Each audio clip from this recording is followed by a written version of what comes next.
Chers amis, nous sommes cet après-midi pendant la procession du Saint-Sacrement, la procession eucharistique ici à Lourdes, donc vous entendrez un petit peu de bruit de fond. C'est l'ambiance de Lourdes, l'ambiance de prière.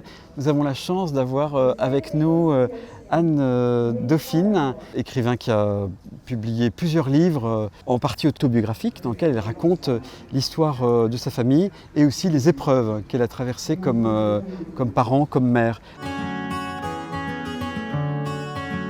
Alors, est-ce que vous me permettez de vous poser, Anne Dauphine, d'emblée une question un peu abrupte? Comment on fait quand on est parent pour pouvoir remonter la pente, trouver une forme de consolation quand on a perdu des enfants qui étaient jeunes?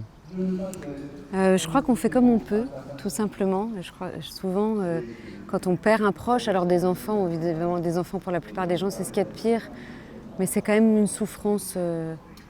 Je ne vais pas dire comme une autre, mais ça n'est quand même qu'une souffrance. On fait comme on peut et moi j'ai vraiment essayé d'être douce avec moi-même en fait. De me dire je ne me mets aucune obligation et j'accueille les choses comme elles sont. Et ça, je crois que c'est la grande découverte que nous avons fait. Loïc, c'est l'homme de ma vie et puis nos enfants. Enfin on a fait comme nos enfants plutôt, c'est-à-dire de vivre l'instant comme il est. Quand on est triste, on ne fait rien d'autre que pleurer. Et quand la peine s'apaise, parce que la peine elle s'apaise par moments, accepter aussi, sans scrupule, sans culpabilisation, d'être heureux. D'accord.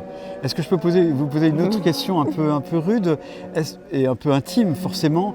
Est-ce que votre foi chrétienne a pu vous aider à certains moments pour faire le deuil ou pour affronter votre propre souffrance et celle de vos enfants? Ben vous avez raison de dire que c'est intime parce que je crois qu'il n'y a vraiment rien de plus intime que la souffrance en fait. Ces grandes souffrances qui viennent ébranler nos vies, elles viennent se loger, et ceux qui l'ont éprouvé le savent, au cœur du cœur de ce qu'on est, en fait, là où personne ne peut nous rejoindre, personne sauf Dieu, je crois, qui peut venir habiter seulement cet espace-là et le combler d'amour. Alors j'aurais aimé que ma foi m'empêche de souffrir, j'aurais aimé que le fait de croire en Dieu me fasse que je n'éprouve aucune souffrance à la mort de mes enfants. Ce qui me fait souffrir, c'est que j'aime mes enfants et que je continue à les aimer malgré la mort. Mais j'ai trouvé un amour plus grand que cet amour, mon amour imparfait à travers cette épreuve.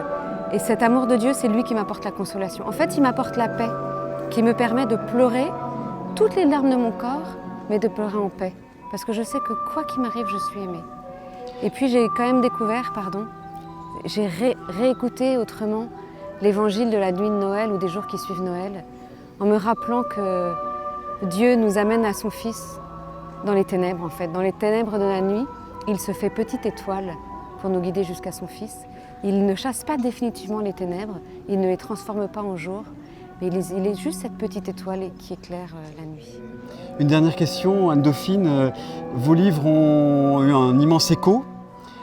Donc vous avez aussi, je pense, beaucoup de parents, ou même de jeunes d'ailleurs, qui sont venus vous voir et qui vous ont dit ce que vous avez éprouvé, moi aussi je l'ai éprouvé, merci d'avoir mis des mots sur ce que j'ai éprouvé. Donc vous avez un rôle un peu aussi de témoin, de passeur, comment vous vivez ça? Je le vis très simplement en fait. C'est vrai que si j'aurais préféré ne pas vivre ça et ne pas avoir à en témoigner, mais il se trouve que c'est la réalité de ma vie. Et surtout, si j'en témoigne, c'est pas pour dire « regardez, je suis un exemple, regardez moi qui suis le symbole de la souffrance après la mort de mes 3 enfants ». En fait, si j'en témoigne, c'est parce qu'à travers la dure réalité de la mort de Gaspard, Thaïs et Asilis, j'ai découvert que la souffrance est parfaitement universelle. C'est très rassurant pour moi de me dire ça, que la souffrance, elle peut être plus intense à certains moments, mais elle est parfaitement universelle et totalement humaine. Et que la consolation qu'on en attend, elle est totalement universelle et complètement humaine aussi. Merci du fond du cœur, Anne Dauphine, merci de vos livres qui font tant de bien. Merci d'avoir pris du temps ici à Lourdes avec nous pour les abonnés à Retraite dans la ville. Et puis bonne route alors, bon courage. On prie pour vous, la moindre des choses.